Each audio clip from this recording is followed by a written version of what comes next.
Vampire Assistant is based on the Cirque du Freak book series by Darren Shan, and it follows this 16-year-old boy who lives in this small, kind of boring town, and he goes on this crazy adventure through a freak show, and him and his best friend end up going on this crazy adventure, and in order to save his best friend's life, my character Darren has to leave his home, leave his family, and become an assistant to a vampire in the freak show.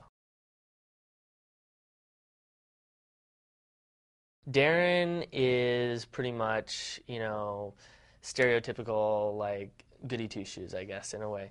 He's very smart, and he's good, he gets good grades, he's good with school, he's good with his family, and then he has his best friend, Steve, who is played by Josh Hutcherson, who's kind of the opposite of Darren, and he's very rebellious and, always wants to do things his way, and I think part of the relationship between Darren and Steve is that Darren's one way and Steve's the other way, but they both kind of need each other in a way to they both need things from the other person.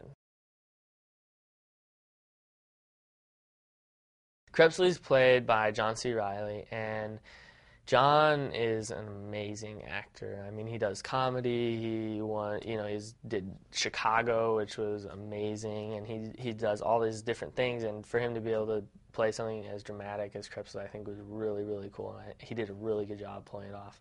And Krebsley's basically he's the good guy. He's the vampire and the vampire's assistant, and Krebsley's one of the heads of the circus. He's like one of the heads of the Cirque du Freak, and he's also Darren's mentor. And so there's a really cool relationship between Darren and Krebsley that's kind of played out through the film. It's kind of like a mentoring, almost father-son-ish, but not quite like that, and also not quite like buddy-buddy. Selma Hayek plays a bearded lady, and she was really, really good in it. And she, it's so crazy because you see her in the scene, and she's like this normal, like beautiful woman, and then all of a sudden she starts growing a beard. And part of it's like, oh, and part of it's like, whoa, So it's, you get kind of two reactions there.